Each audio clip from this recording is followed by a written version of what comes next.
It's time for AggroChat, the official podcast of the Tales of the Aggronaut blog and stalwart gaming community, where we talk about stuff and things, and the stuff about the things, and sometimes gaming.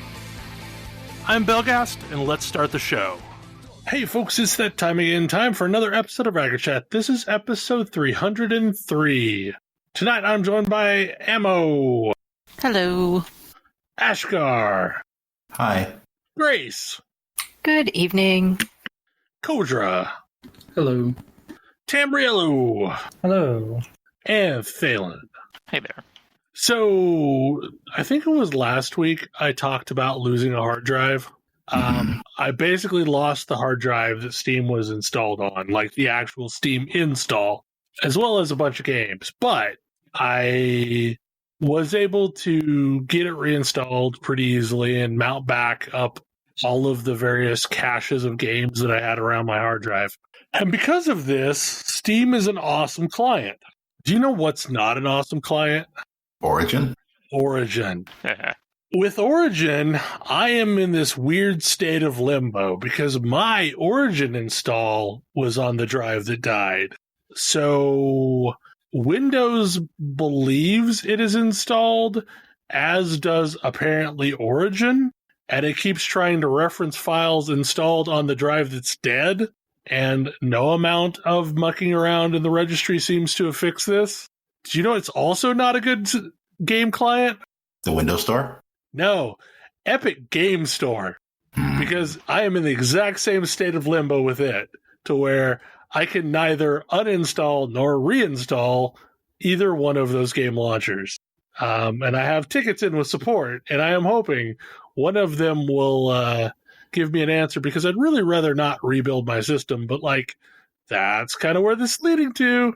So EA support in the past has been very helpful to me, but also EA seems to be moving away from Origin as a concept. But here's the problem. If you buy any of the games on Steam, it runs Origin. It runs a mini version of Origin, but said mini version of Origin won't install because of the weird state of limbo that my machine's in. So I can't play any of the EA games that are on Steam. And guess what? They unpublished the versions of the games that don't use the Origin mini client. So now, if you had previously Dragon Age Origins originally? Yep. If you previously had Dragon Age Origins, you'll notice you have two copies now. One of which is I forget what it's flagged as, but basically deprecated essentially. And you have a new version that is the Origin mini client version. Awesome. Yeah. So yeah, I mean, the topic is why Steam is the best storefront. And it's because it is capable of reinstalling itself without freaking out if something happened to the original install. I mean, I feel like it's for more reasons than just that. It is. It is for lots more reasons than just that. I feel like going to these other storefronts have made me appreciate just how good Steam was. I don't know why people don't like the Epic storefront. I've never had any problems with it, and I actually prefer it to Steam most of the time. My problem is its launcher crashes regularly. It just freaks out on me every so often and closes itself. Yeah, that would do it. I have not had that problem. That would definitely frustrate me. I've never had that happen.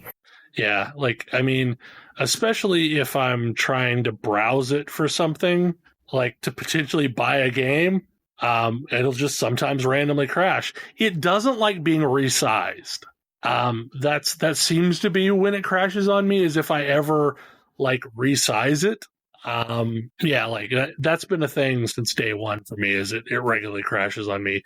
But I'm also probably in the minority that I resize windows all the freaking time.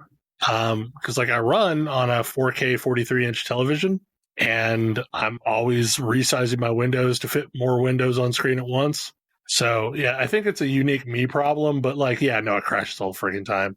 Also, this whole thing where it won't reinstall itself and it won't uninstall itself. So the other thing I will say is that I have, and granted, I have not had an opportunity to put Epic through its paces, but Steam also has some pretty impressive multiplayer support at this point. The ability to, I think it might just matter on which game I'm playing, because I feel like when I play games like Ultimate Chicken Horse and Dungeon Defenders, it's super easy, and then when we play Stellaris, it's just miserably finicky to get the Steam tools to work. But when they work, they're super great. Yeah, I mean, there's a bunch of added-in stuff to Steam that, like, you either use or you have never even used. Like, Big Picture Mode is really nice if you're ever going to try and play with a controller. But they need to move the controller configuration out of Big Picture Mode. It's true. It is kind of stranded there, and unless you know to go in there and do it. The other thing is, like, they're building in what is essentially what Parsec does, which allows you to do couch co-op games remotely. They're basically building that functionality into Steam Remote Play. But yeah, I mean, like, all things the same. Like, the Epic Game Store is mostly fine. I'm just annoyed with its launches, or its crashes, and its current limbo state that it's in on my machine. Honestly, my experience with Origin prior to Anthem was mostly fine, and their support was way better than Steam's was. Yeah. I do have to say prior to Anthem, though, because that game did weird things.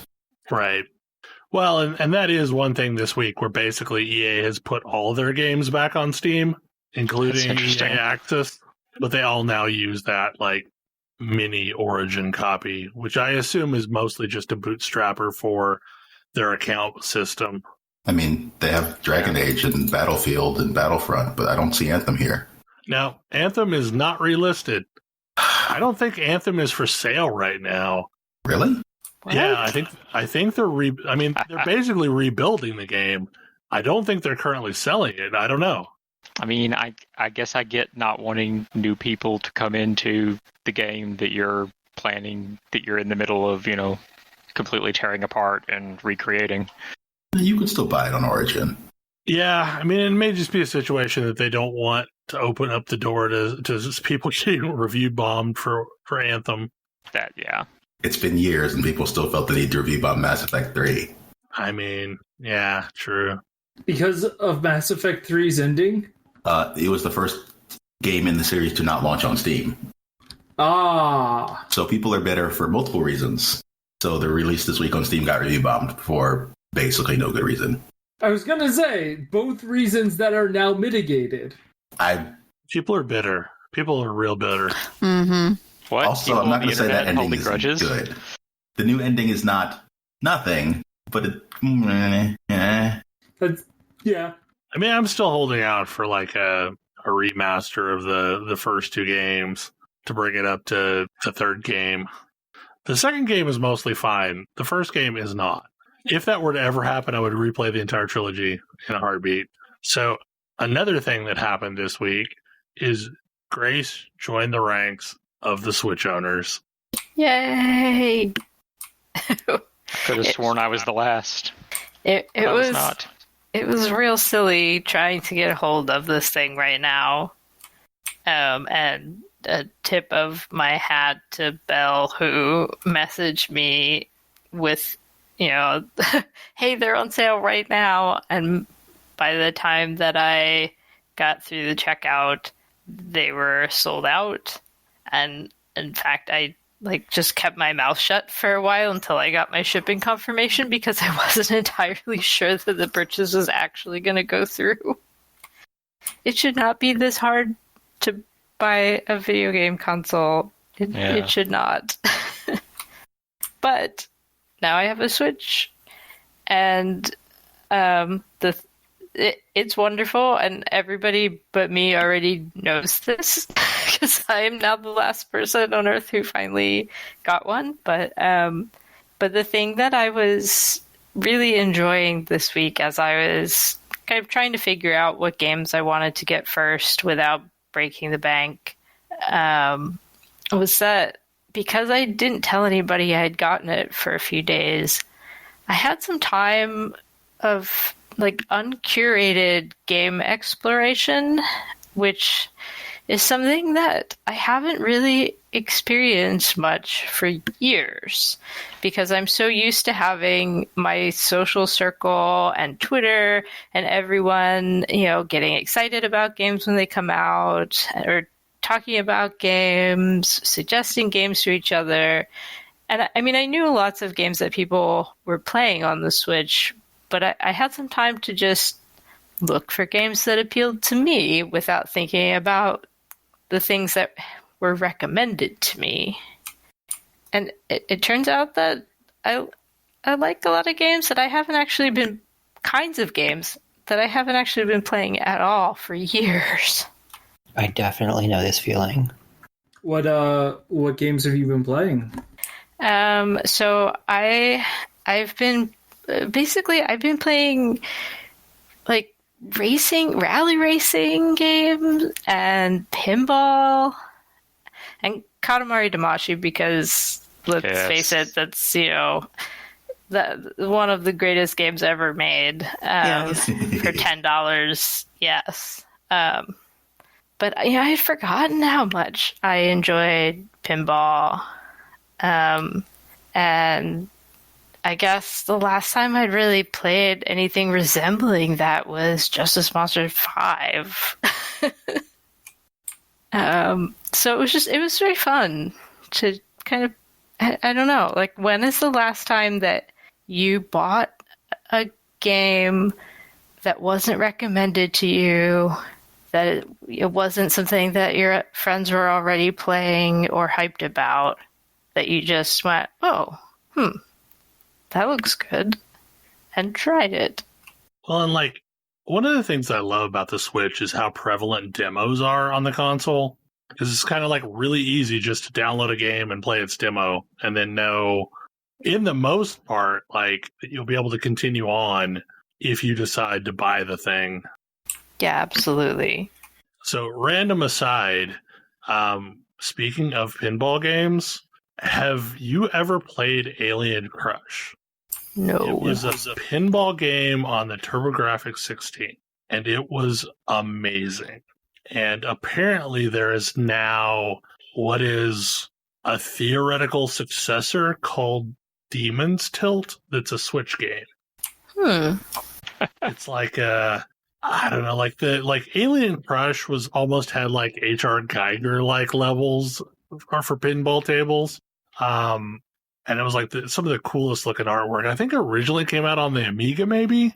But like this is apparently like the love story to Alien Crush, and there were two games by the same folks. Alien Crush was, I think, the first one, and then there was a follow-up to it. And like that is the game that I play the most often on a TurboGrafx emulator. Because like back in the day, I also used to love playing digital pinball tables, but I don't anymore, and I should remedy that. Yeah, so the one I've been playing is Pinball FX3, and the reason that I chose that one is because it has some faithful reproductions of actual tables, and so I bought the pack that has I think it's Attack from Mars pinball table that I used to play every time I went to the beach when I was a kid. Oh, cool. I used to play that one at the movie theater. Yeah, I love that table, and this game has an accurate, faithful reproduction of it. So I've been playing that, and it also has a Portal 2 table, which is really fun. I was going to say, doesn't this also have some rather fantastic goal tables? Yeah.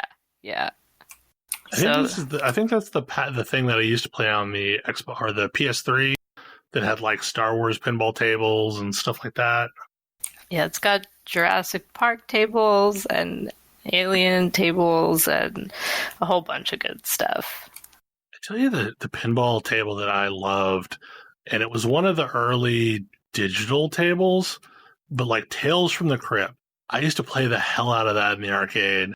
It was probably the first table I ever played that really had like over-the-top multi-ball. I just love that any of you actually played pinball because I feel like even when I was a kid and went to the arcade, nobody was back in that corner where all the pinball tables were. It was always just like me. Oh man, no, I love the pinball. I was only ever mediocre at it, but it was a lot of fun. Yeah, hard, same. Even one of the things I remember most from like the Windows 98 game pack was that Space Cadet pinball first table I had.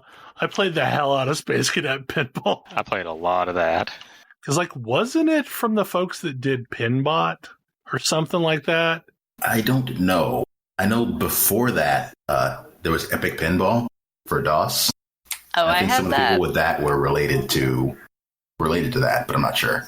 I think, like, Space Cadet was, like, actually made by Maxis, maybe? It was. Yeah, that sounds right, yeah. It was originally part of a set with Skullduggery and Dragon's Keep. Yeah, there was a pizza joint here that has now gone bankrupt. Not for any reason, like the current reason, but like just because the owner grossly mismanages funds. But they had an amazing Doctor Who, Fourth Doctor pinball cabinet in the back that I used to love to go in and play. Like, there's just something about a physical pinball cabinet. Yeah. So yeah, it's been fun exploring, my nostalgia through some of these games. And the same thing, so the rally game I got was V-Rally 4, and that just, the last time I played a game like that was probably on the original PlayStation. And I'm really, really bad at it, but it's still a lot of fun. So exploring nostalgia and saving up money for another month or so before I buy, one of the big name games. Mm-hmm. Something happened to racing games at some point, and I don't exactly know when it was, and maybe it was Gran Turismo, but like all of the racing games seem to lean way more heavily into realism and simulation. I think it is Gran Turismo. Yep.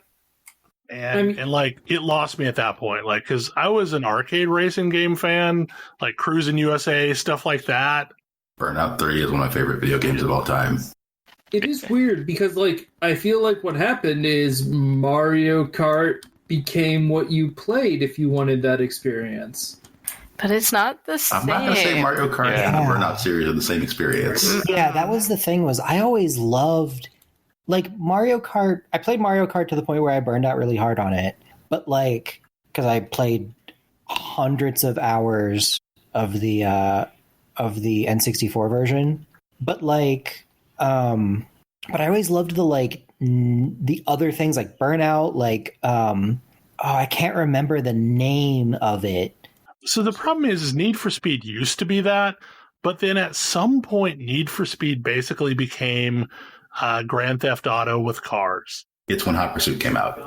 Like, Hot Pursuit was a big success, and therefore the series from that point forward Right, like was that's based all on we this had. whole versus police thing. And like that was fine. Like that was an entertaining game, but like that wasn't what I wanted. Yeah. What was the racing game that was like Mario Kart, but Blur might be the one you're thinking of. Yes. Blur was just Mario Kart, but with real cars. Yeah, but it was super fun, and it came out at about the same time as Split Second, which was a very similar idea. It was actually good. Split Second was better.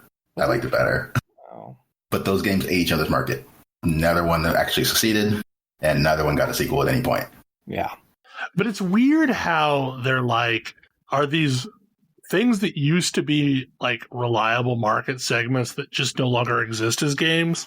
And this is one of them. And I guess I hadn't really thought about it until Grace started talking about this rally car game. Is like, there's a missing segment of racing that just doesn't exist right now.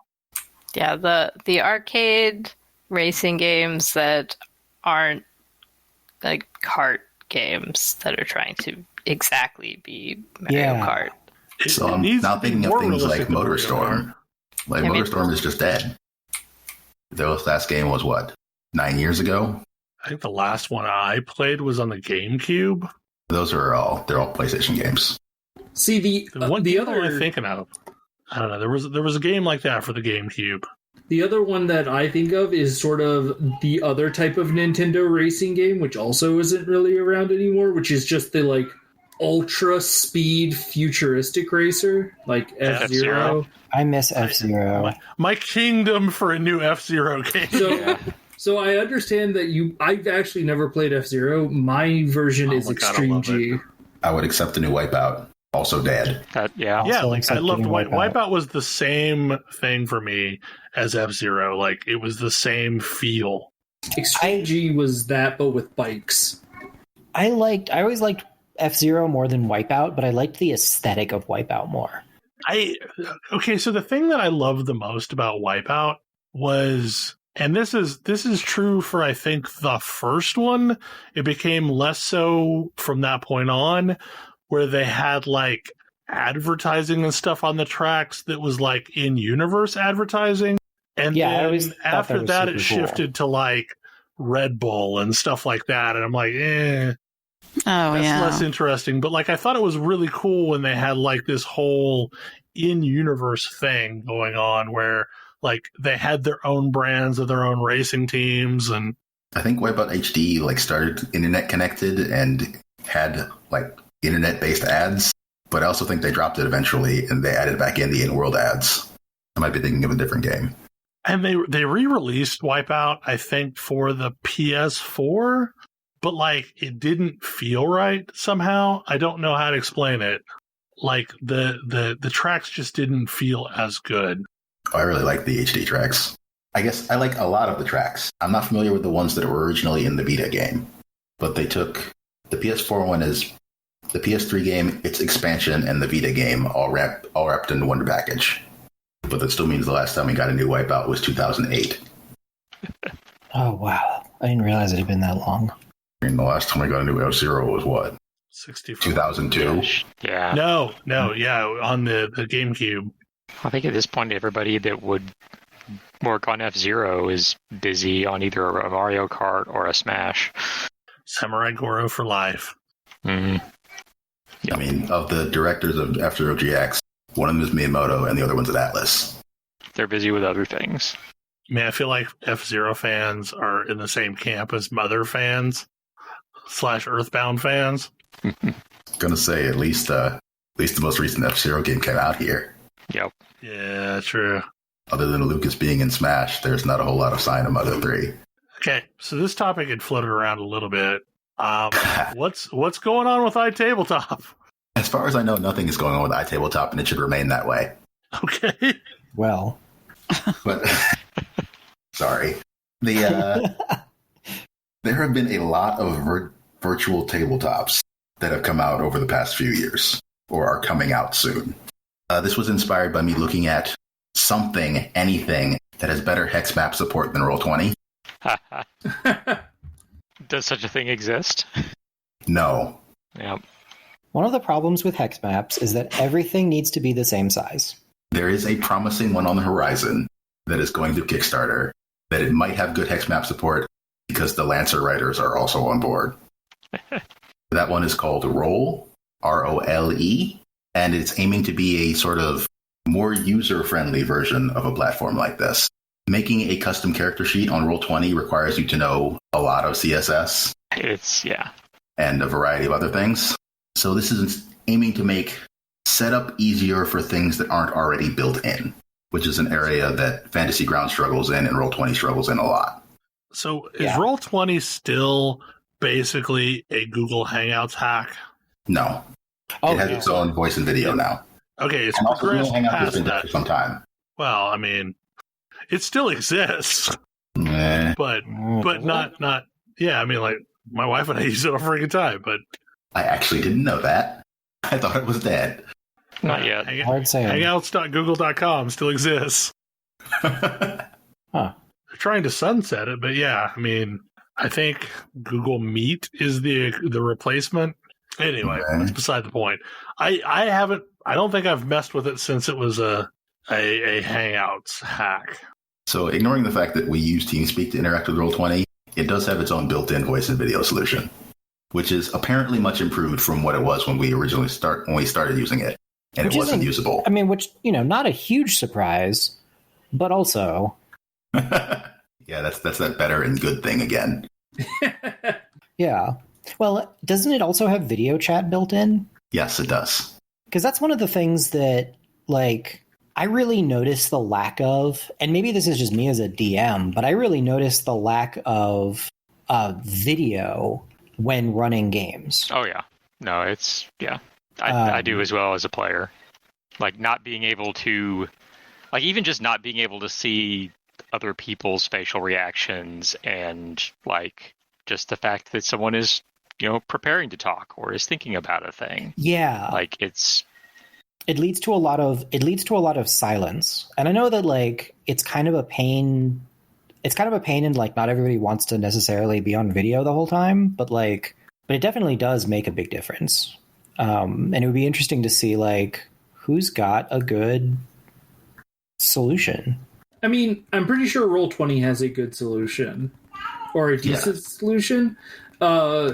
It's funny because one of the other things that I have noticed is now basically unavailable is a reasonably priced web camera right now. Like you go to a store, web cameras are all sold out, and people are definitely marking up the prices right now. Because, and that's a challenge that I run into with work is like, I want to be at my nice, comfortable desk, but in order to have a web camera, I need to have like my laptop open because that's the only reasonable web camera I have is the built-in Microsoft or built-in Apple one. So the thing that a lot of people are using right now that is still that's not sold out yet is there's a bunch of knockoff GoPros that have USB support to where you can just hook them into a machine or a PC and it mounts as a camera. Wow, that's hacky. It is. I mean, like it's better quality than a webcam, but like that's a thing that a lot of people are using right now because you can pick those up for $20-$30 and like a webcam is non-existent. Yeah, it's interesting because like I've had this random webcam that I've had for years and it's gotten no use and it's getting a bunch of use now, but it hadn't even occurred to me that it's like, oh, these are really hard to get right now because nobody's needed them for a long time. It's just like, oh, your laptop has it. So 2 weeks prior to us going remote, I had the foresight to order a bunch of headsets thinking, well, we're probably going to go remote at some point. So I went out and found a fairly comfortable, fairly decent USB headset for like $14 a piece. And I ordered 20 of them. And within like a day of me ordering those, I went back to order some more because somebody else wanted to know what I ordered. And they were all sold out. Everything else reasonable was all sold out. So like I barely squeaked in ahead of the home office peripheral apocalypse that is like not being able to get anything like a headset, a webcam, anything. Yeah, I'm amazed I was able to get a docking station as late as I did. It's interesting the things that have disappeared from digital shelves. I brought up iTabletop in the first place because it was the first platform we used for this. And it was not great. I sense other people have additional comments there. Yeah, it was really like I barely even remember iTabletop at this point. It was not great. I remember it just being kludgy. That's all I remember. It was not a good interface. But it didn't have competition yet. Yeah. Not real competition. That's what I remember. Wasn't Fantasy Grounds out at that point? Yeah, Fantasy Grounds did exist. Fantasy Grounds existed, and it wasn't good. No. And the thing that I distinctly remember about Fantasy Grounds is we tried it, and it was really good if you're playing the forms of D&D that they support. Well, and the other big problem with Fantasy Grounds was it cost every single player. Like there was no like free client and the server pays. It's like, oh no, everybody plunks down the $50 or whatever it was at the time in order to play. And it was like a hard client that you launched that was just TCP IP connected. Yep. It was real pretty if you played one of the official editions of D&D, We used it to play Saga Edition later, which was almost supported, but not quite. And Fantasy Grounds is really good if you assume that two things are true. And one of the things that I have noticed about virtual tabletops is they're designed by a particular kind of DM, and they are DMs of the old school that believe that doing things the hard way is a virtue. And so the amount of work that I run games on Roll20 now. The amount of work that I was putting in per session when we were using Fantasy Grounds was like 2 to 3 hours per session just to have like basic setup stuff, not counting writing time, like just setting stuff up. And boy, is that exhausting. I mean, for DMs of that school, another thing that I was looking at is called, what is it called? Foundry. Did you want to do everything yourself, including host it? No. Their draw seems to be that if you are, then it is super customizable and you only have to pay for it once rather than the subbing, which is most of the rest of these are. I'm not sure it's worth it, but it was the most notable thing to come up in my search other than Roll. Yeah. I don't know. I'm interested to see what becomes of this, because to me, Roll looks promising.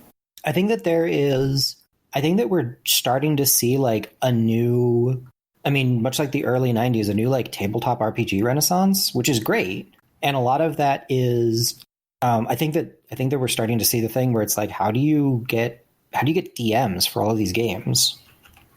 And I hope that people figure out, how to make like tools that are usable and not massively work intensive. I wonder how long until we have Peloton for DMs. Can I take a moment to plug so Roll20 does this very well in some cases. And again, this is not for everyone because it involves module play, and I know people just can be allergic to that. But like, you can go out and buy the Fall of Plaguestone, and they will put the entire module in there. They will put basically every encounter in there.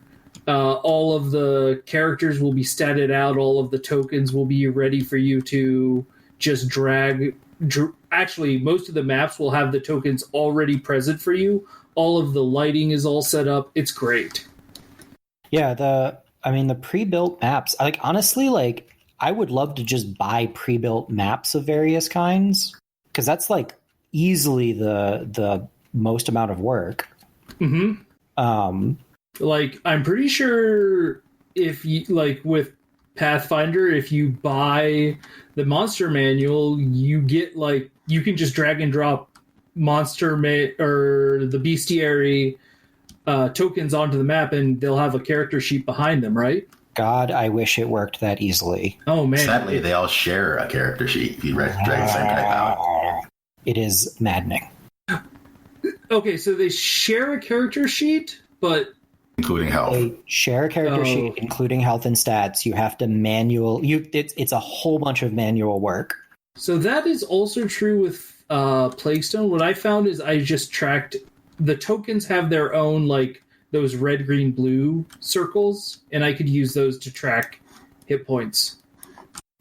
If you have 3 or fewer. No, each token has their own. Oh. Yeah, I guess you could just manually put in the health and stuff of those. Yeah. Because it'll somehow it'll auto-populate those. Yeah, it auto-populates those, and then you can decrement them, and when I decremented the token hit points, it didn't decrement the other ones. It decremented on the sheet, it decrements all of them. Yes. Yeah, but you don't decrement. If I pull multiple of the same monster out, are you loading up a page that's pre-built with a bunch of monsters on it? I have done both. I've built my own sheet because there was one encounter that they did not include. And I was very frustrated. How many mobs were of that particular type? 20. It was a bar brawl. Because every time I've done that, I'll drag one in and I'll drag the second one of the same type from the monster thing, and they share it, and I have to manually go into each token and set it to a different instance of the same monster. No, I didn't have to do that. I have to do that every single time. It is maddening. Weird. It is intensely frustrating. Yeah. Anyway, better tools. Yeah, better tools. Would like them. And I want the thing that I want, and I really want to see somebody figure this out. And I feel like VTTs are a great way to accomplish this. I want somebody to figure out how to teach people to be creative DMs, because it's a really hard thing to pick up. Like it's not easy, but like I've never felt like modules do a good job of teaching you how to build a module in sort of the same way that like pre-built Magic decks don't really teach you to build decks. Mm-hmm. And like, that's a difficult thing to figure out as a DM, is like, how do I make new, like, how do I come up with this stuff from, not whole cloth, but yeah, because it's difficult, and I don't know the best way to teach that to people, because it's hard. And I remember somebody who used to work at Paizo making the comment that, years and years of, research into how do we onboard players better and how do we teach things is like, there's basically no substitute for having a DM who knows what they're doing. Yeah. And in that case, like, it seems like it's really hard to to figure out how to make how to teach new DMs to be a DM. Because I think everybody has like the we were high schoolers or middle schoolers and somebody had no idea what they were doing, but they were the only one who had the books, so they were our DM, or they were the only one willing to do it, so they were our DM. Mm-hmm. But I'm interested in seeing where role goes. And I have another one. There's another one that I kickstarted a little while back. That's more about building a 3D map and like allowing you to wander this isometric 3D map. Interesting. And I mean, 3D maps is something that normal tabletop is bad at. Right. And that's why that's one of the reasons why I backed it, because I was like, okay, I'm curious about this. I'm curious and a little bit hesitant, because it feels like there's a reason why we don't have anyone who's building like 3D makers at this point. That seems like it's going to be a lot of work. Oh yeah, but I'm interested to see. Like it's not like it's not like the level design tools don't exist to make that work. It's just a question of there's probably a real thin line between like something that is user friendly and essentially using like the Unreal toolkit to build 3D levels. Yeah, exactly. I mean, we sort of have examples of relatively easy to build 3D structures in games now because we have Minecraft. Right. I was actually going to say like Lego Universe, but Minecraft is just better than that as an example. But we've been doing this for a while, I guess. Because I think what a lot of games do, and like a lot of games have trouble where it's like, oh, we can build the thing, but then we've got to make the game behind it. But if you're just not doing that, if you're like, all right, we're going to figure out a different thing. Like, we just need to make the space and let you move around it. Like, that's a lot easier. It's like, you don't need physics. You don't need, you're doing all of your resolution some other way, which is, it's why it works so well in tabletop. Is it's like, oh, anything you need, you can just sketch on a bit of paper. So, like, a thing that we would normally be talking about this time of year is E3 and all of the shows that surround it. But given the current situation, that is not a thing that is happening. However, we are still very much getting a Not-E3. And, like, ahead of the show, I scribbled down a list of all the different shows that are basically filling in this role. And the big thing that I'm noticing about it is I think there are a lot of smaller games that are getting press time that would have probably never made one of the E3 shows because there's so many different people filling in the same role right now. Yeah, I mean, suddenly the barrier to entry is, can you put something on the internet? Well, like just today, there were 3 separate shows that I watched bits and pieces of. And they were all looking for games to showcase so that they could have exclusives. So basically, like, if you had a project, this was the year to have a project. Because, like, everyone was super interested in it. And there's a lot of games that, like, I probably never would have seen that I thought were kind of interesting. Like, there's a game called Haven, which is this really interesting, like, sometimes ARPG, sometimes turn-based RPG. Ooh, I know that one. Where it's like a couple that have moved to a planet and are trying to survive the planet. But, like, that was at the Indie Mega booth at PAX South this year. Right. So, like, it's got this whole dynamic about, like, them being a couple and, like, just living their lives on this planet that is, like, slightly hostile to them being on it. And it looks really charming. But, like, I am not sure if that would have been in anyone's booth, or not anyone's booth, but anyone's, like, E3 show. Oh, no. But it was in, like, 2 different shows this time. So I haven't been paying that much attention. What other shows have there been? Who else is trying to... Okay. Today was the PC gaming show that would have normally been at E3. Okay, so here's the list. This is going to take a few minutes. Starting on the 26th, there was the Wholesome Direct, which was an attempt to make a Nintendo Direct type thing that's nothing but adorable games. Oh, then who put that on? I don't know who put it on, but it was cute. It was really cute. It was all games like Ooblets and stuff like that. Then IGN Expo has been having, like, little mini shows every couple days. The 11th was the Sony PS5 reveal, which was just basically wall-to-wall trailers. This one's a little bit different, but today there was the Black Girl Gamers Online Summit, which was kind of the equivalent of like a PAX panel experience, and it was really good. Guerrilla Collective, which is a group of game studios, put one on today and are having shows tomorrow and Monday as well. That's the one. It's full of mid-sized publishers like Paradox.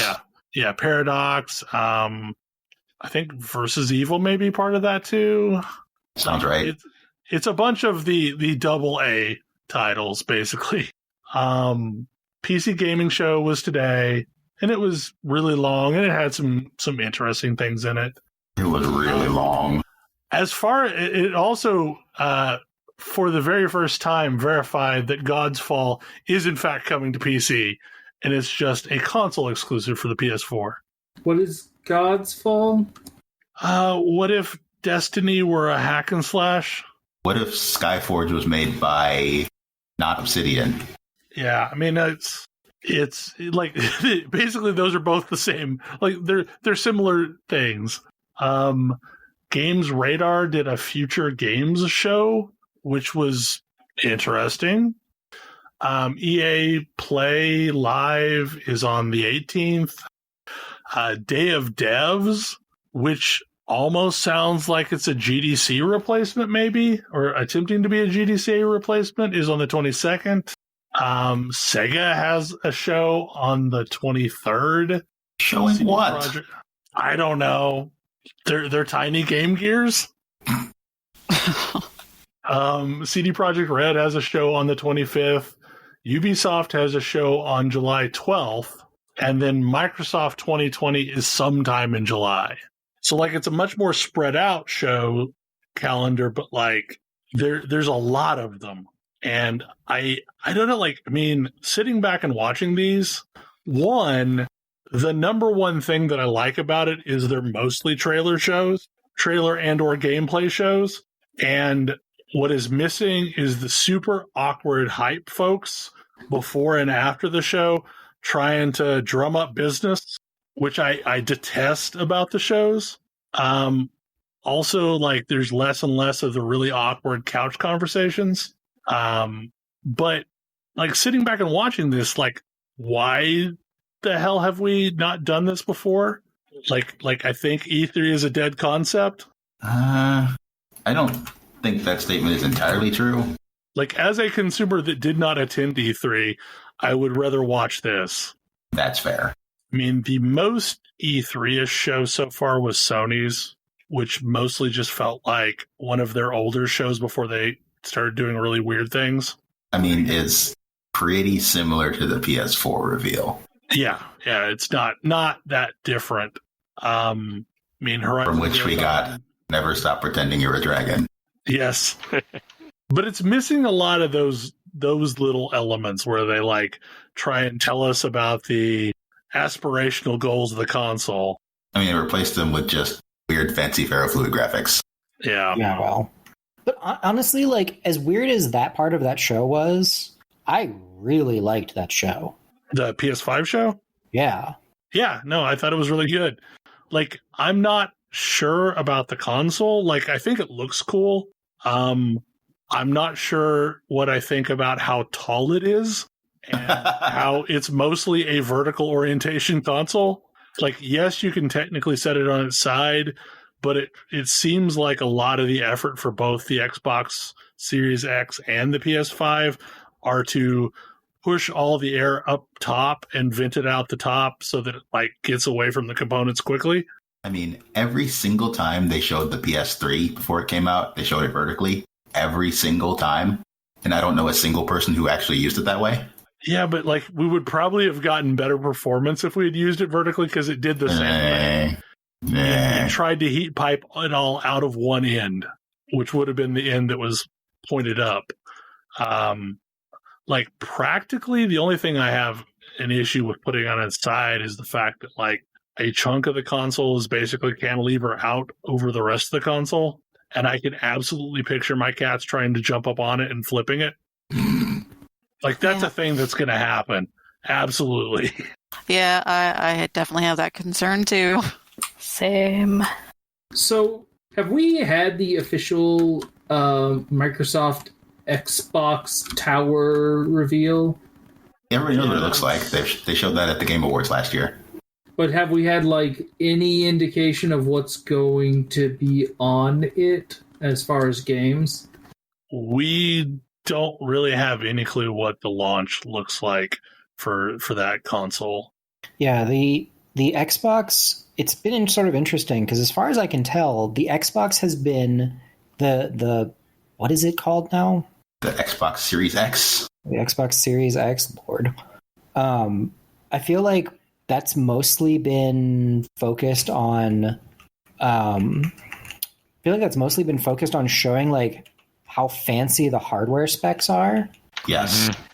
And yeah, okay, it's got better hardware than the PS5, except that the PS5 is running a SSD. They both are. They have very similar specs on that. Oh, I remember reading somewhere that it was like people were like, "Oh, the PS5 is going to have better load times."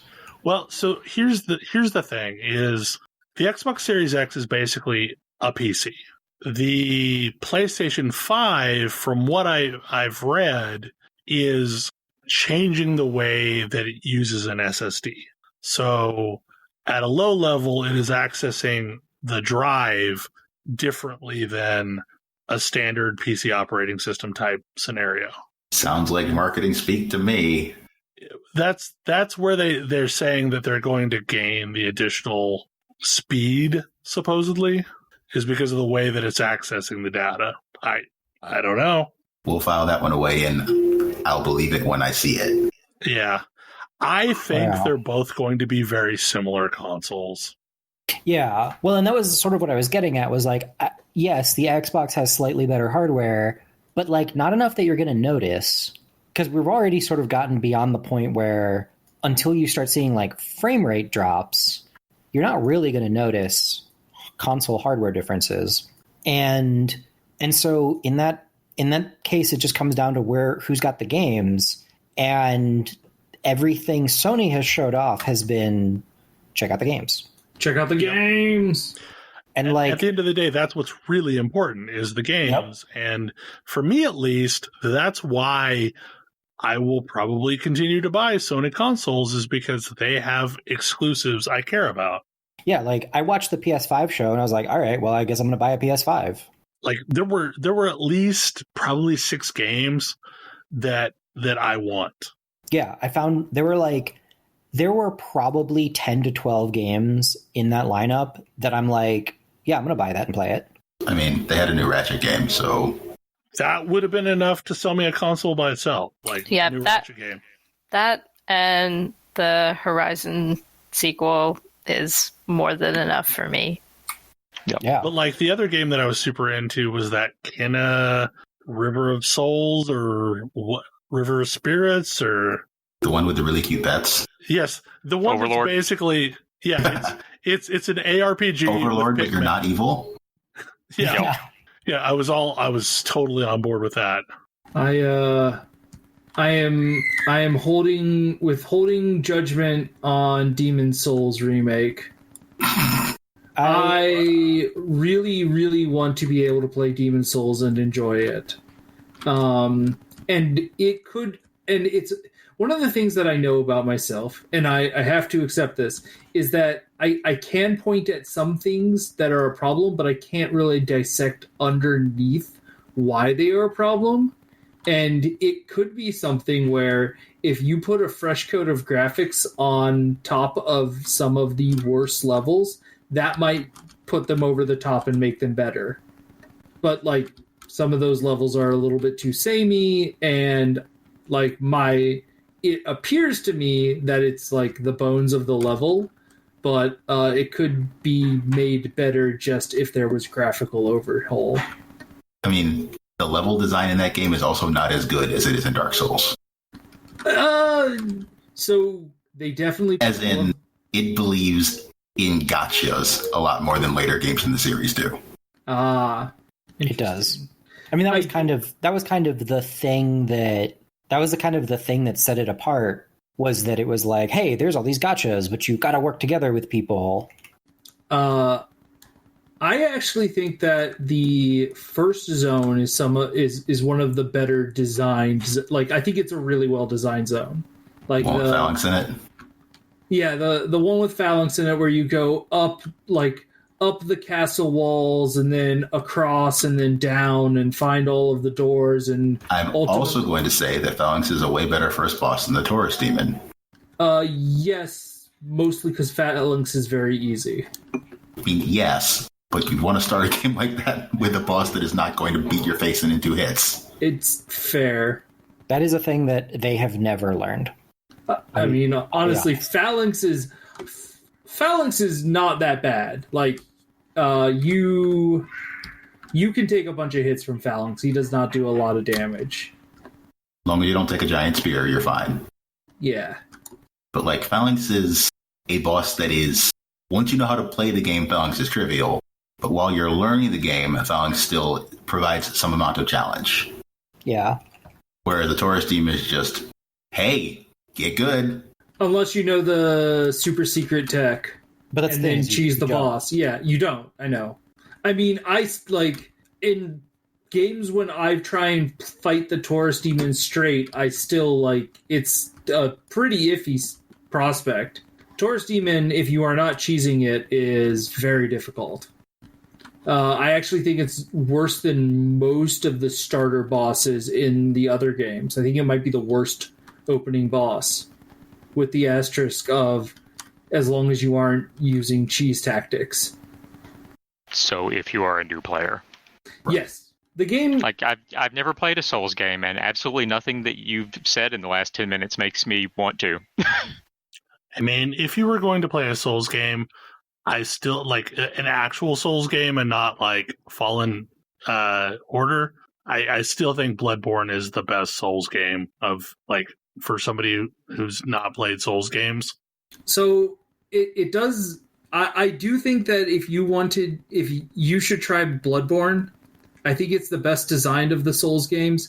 It's also probably I think, a little more... I don't know. It's... So, Bloodborne caveat, the very first thing it makes you do is misery. Accept it. Running away from that werewolf sucks.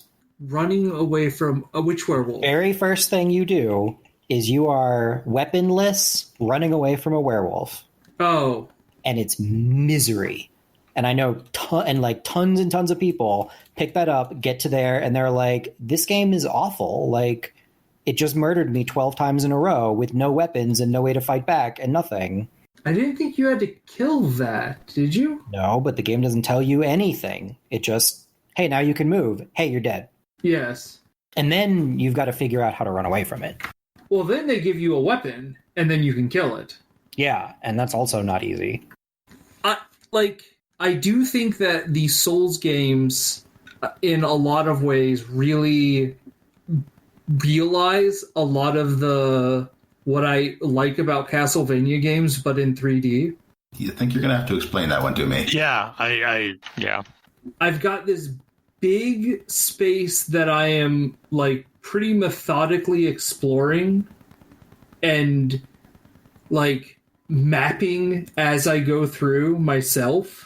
And I've got all of these different secrets, nooks and corners that I'm trying to discover.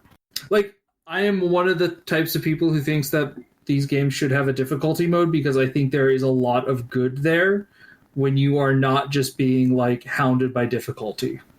Yeah. No, when you're not getting 3-shot, they're great. And that's, I mean, honestly, this is why I think that the best Souls-alike game is Jedi Fallen Order.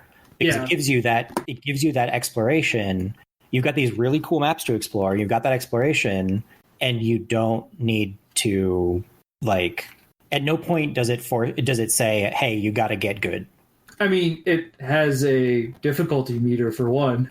Right. Like, exactly. You can just say, I want to play this on easy mode, and you can keep exploring, and that's fun. Yeah, it's super fun. And if you want to amp up the difficulty and, like, try and like gain a mastery of the combat system is also really fun. But you don't have to. Like, yes. You can do what you want. So, back to the original discussion of the PS5, I think the biggest challenge for me with an Xbox console will always be the fact that, like, I am primarily a PC gamer, and the Xbox is the console that's kind of a PC, and there's just a lot of overlap there. I think you're going to have to explain... I don't see the hardware architecture difference between a PS5 and an Xbox Series X. I mean in the games that are available department. It's basically a consoleized PC. And most of the games that you're getting are games that are going to come out on the PC. And since the PC is my platform of choice, I already have access to those games. Whereas with a Sony PlayStation, I don't have access to those games through any other means other than the PlayStation. I mean, all bets are currently off because Horizon is coming to PC. Yeah, but like 2 years later, 3 years later? 3 years later. Is the new Horizon going to come to PC? Probably not. Not for 3 years. Well, I mean, you want to talk about all bets being really off. Persona 4 Golden is available on the PC now. Yeah, I can actually play it. Yay. It's about time. Previously, the best option was PSTV. I liked the Vita, okay? Yeah, I'm probably going to try and download and play that, because heck yeah. It doesn't control amazingly with a mouse and keyboard, but it works. I feel like I'm not surprised. If I have a controller, though, I can use a controller, right? Yeah. Oh, absolutely. Yes. Yeah. I mean, I have a controller hooked up to my PC. I can just I picked it up to see if I could make it work with a mouse and keyboard. It's fine. It's not the best experience, but it works. The models look really nice. At some point, cutscenes are Vita resolution, so that's a thing. I mean, so long as you can handle pixelated cutscenes, you'll be fine. I mean, there's only so much you can do about FMVs. Yup.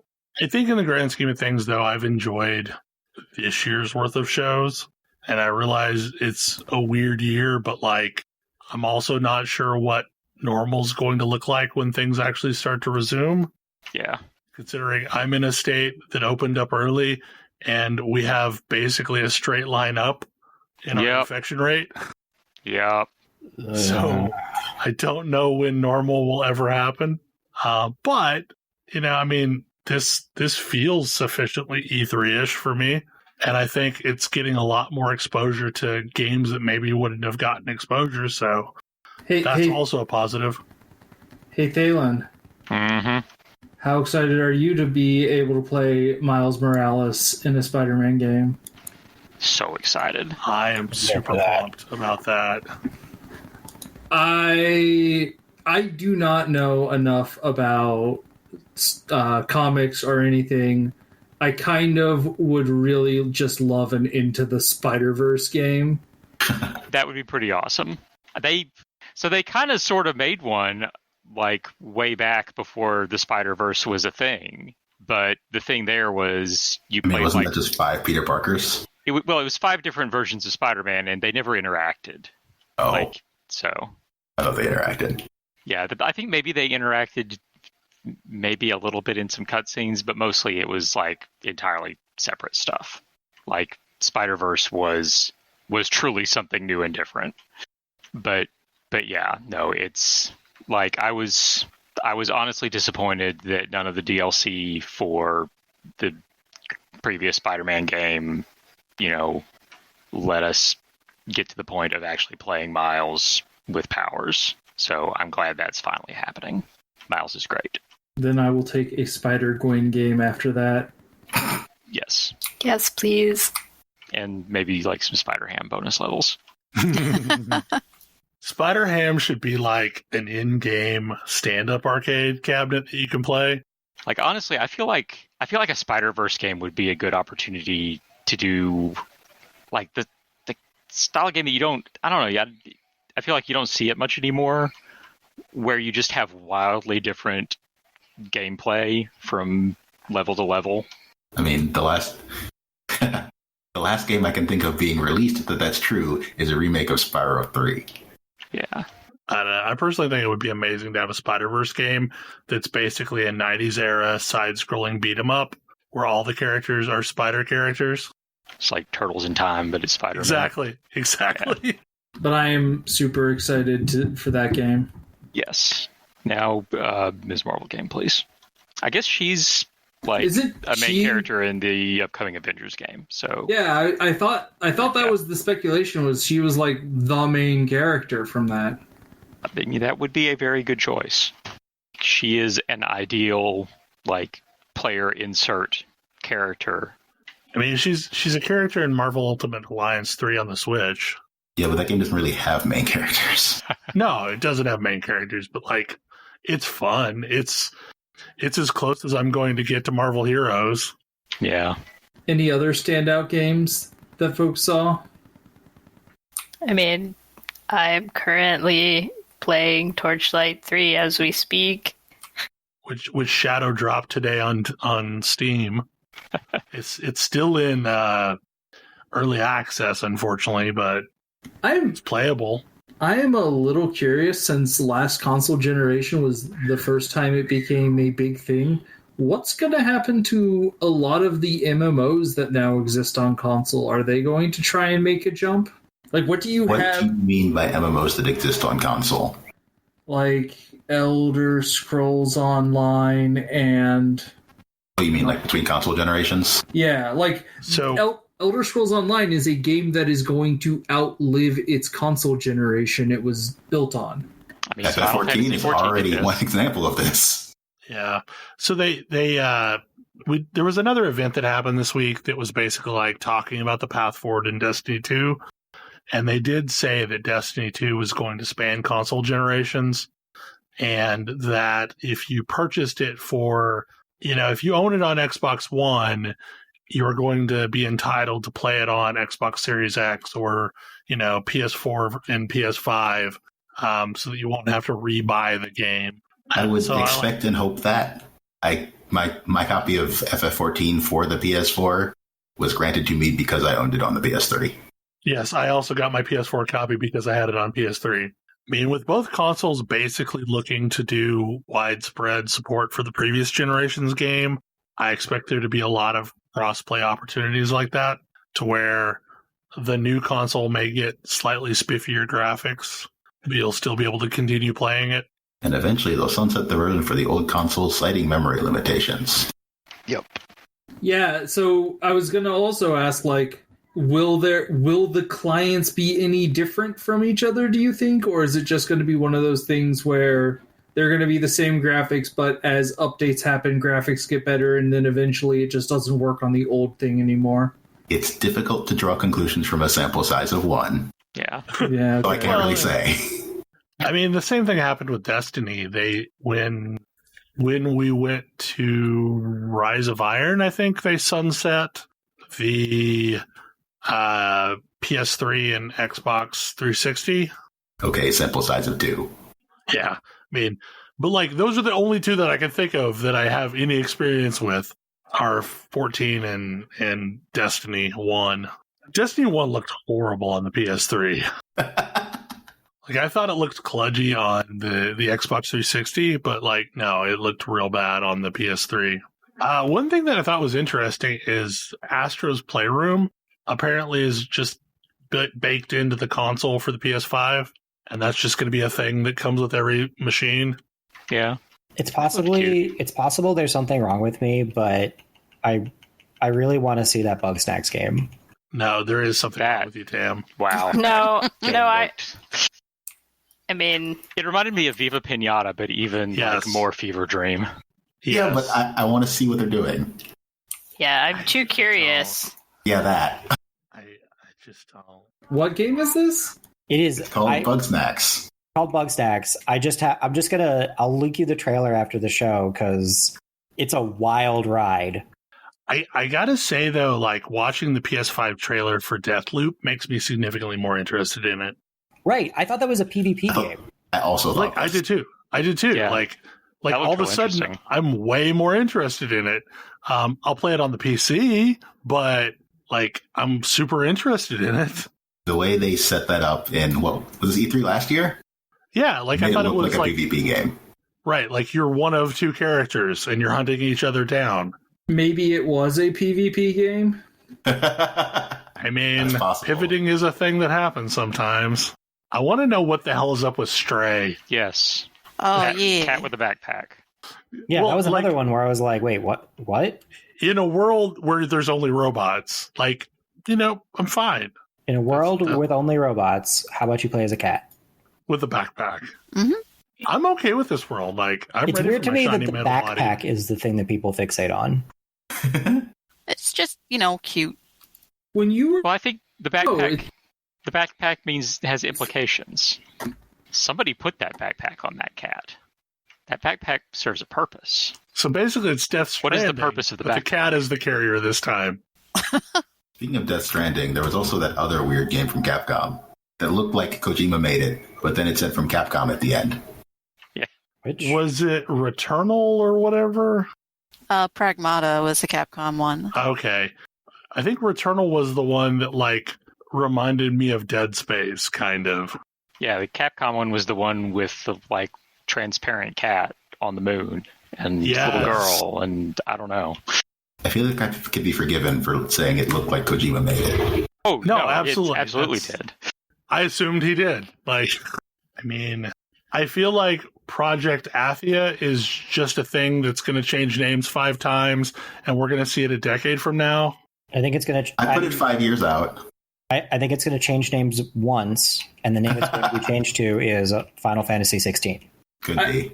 I do want to say, when you guys... I still haven't seen this show, but when you guys were saying, oh yeah, you play as a cat, I kind of assumed it would be an anthropomorphic No. cat. Nope. No, it's just a Nope. regular ass cat. House cat. Just like a regular house cat in the cyberpunk future. Yeah, like, did you ever play Tokyo Jungle? It's just a cat. I'm the only person who played Tokyo Jungle, I think. It's an amazing I meant to game. pick it up and never did.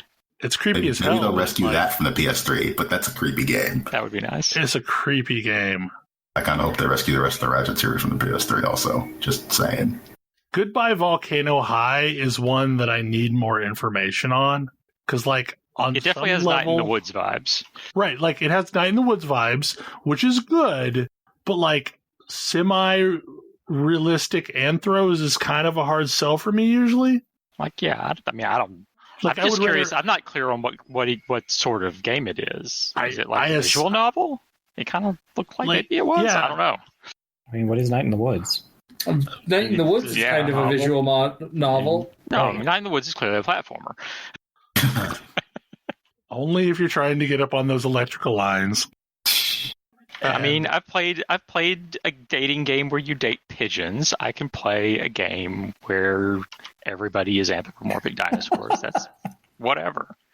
Yeah, and I had to admit that I've never played an Oddworld game, and I don't think that's going to change anytime soon, even though there's a new Oddworld game coming out. I mean, the original one is a platformer. Mm-hmm. The one that launched for the Xbox is not. I mean, I would argue that Oddworld games are the original puzzle platformers. I don't think I disagree. I don't know of anything before them, but they definitely fit the mold. I can't think of anything before them. Lost Vikings is the earliest thing that I can think of that I would call a puzzle platformer.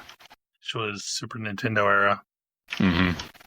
But yeah, like the Oddworld would be the other one, definitely, and is the one that actually, spawned a franchise.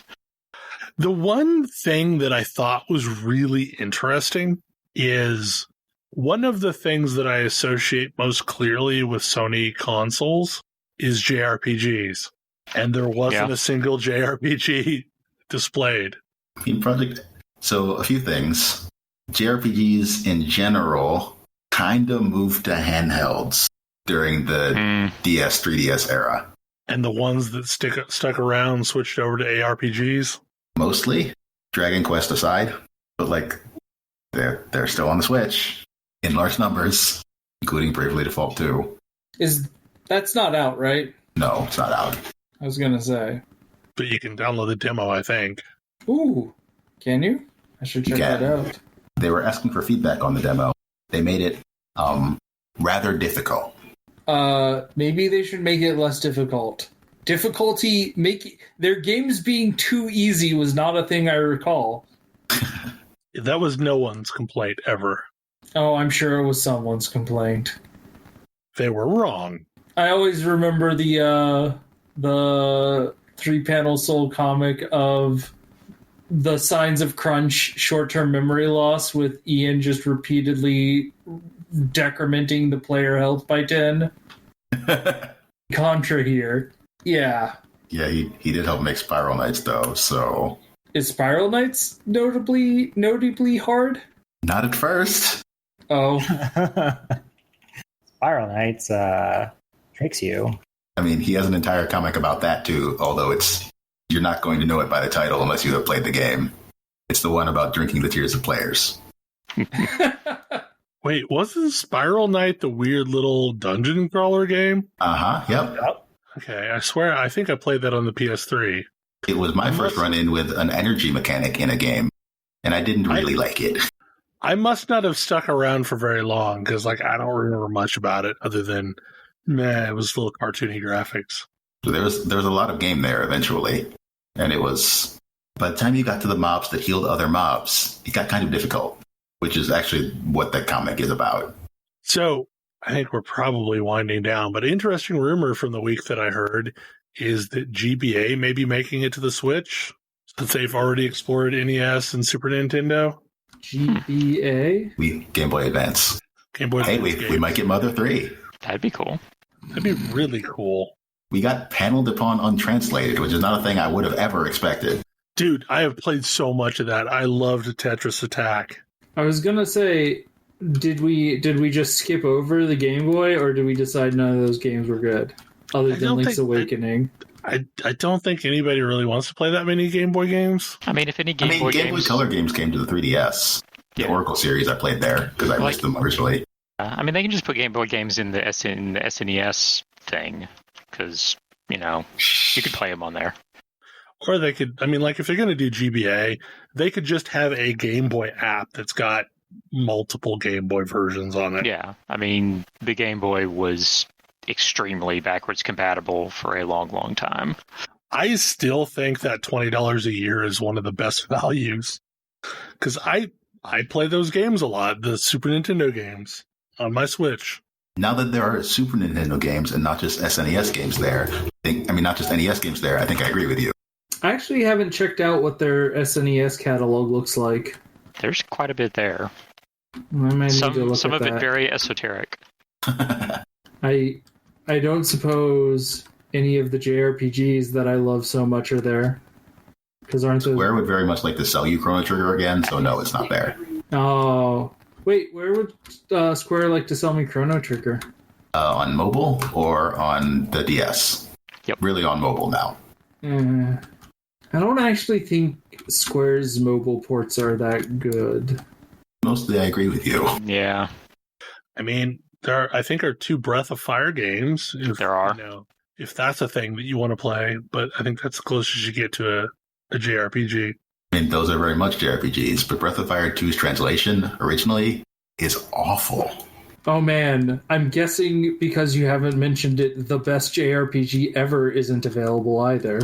I would have mentioned FF5 if it were there, but that game has never been officially translated for the SNES. Oh, sorry, we're going to have a fight because I was talking about Super Mario RPG. That's one that could actually show up there eventually. Isn't it also owned by Square, though? It is also owned by Square. I guess it is Square, So there's not a ton of these, and I feel like I can read them off real quick. Mario World, Yoshi's Island, Mario Kart, Link to the Past, Super Metroid, Star Fox, F-Zero, Stunt Racer, Pilot Wings, Kirby's Dream Land 3, Kirby's Dream Course, Super Ghouls and Ghosts, Demon's Crest, Super Soccer, Super Puyo Puyo 2, Breath of Fire, Brawl Brothers, Super EDF. It says Super EDF Earth Defense Force. That's what EDF is, but Super Tennis, Joe and Mac 2, Star Fox 2, Super Punch Out, Kirby Superstar, Breath of Fire 2, Poppin' Twin Bee, Smash Tennis, Operation Logic Bomb, Wild Guns, and Panel de Pon, otherwise known as Tetris Attack. Man, I can play Puyo Puyo. You can. I should go play some Puyo Puyo. And you're also finally allowed to play Star Fox 2. Right? I don't remember what the difference is, but there's like 2 or 3 games that are different in the Japanese app. And if you set up a Japanese store account, you can go download the Japanese app and it'll use your Switch Online account. I am curious, like, is Star Fox 2 good? No. Okay. I thought it was unreleased for a reason. Yeah, mostly. So the Japanese exclusives are Adventures of Lolo 2, the Japanese version, Joy Mech Fight, Tsuparu Uzumo, Fire Emblem Shadow Dragon and the Blade of Light, Cuckoo Land, and Yiar Kung Fu, and Downtown Neketsu Koshin Kyoku. That's I have no idea what that is. Fire Emblem 3, right? I think that's the very first one, yes. Well, except I'm guessing it is not translated, and I would not. It would be in Japanese. Yes. You would not want to play that. Would not want to play that. I've gone over there specifically to play Yura Kung Fu because, like, I played the hell out of that in the arcade. But I mean, it's a fun little gimmick you can do. You can have both the Super Nintendo and the Super Famicom app on your Switch. Oh, that's cool. They have the Japanese version of Crystalis. Crystalis is in the NES app, which is awesome. But yeah, the Japanese version is in the Japanese version of the app. I wonder how it differs. Anyway, we have officially run on now. So I guess we'll close things out. Hopefully you enjoy the show, and we will see you again next week. Good night. Good night. Good night. See you.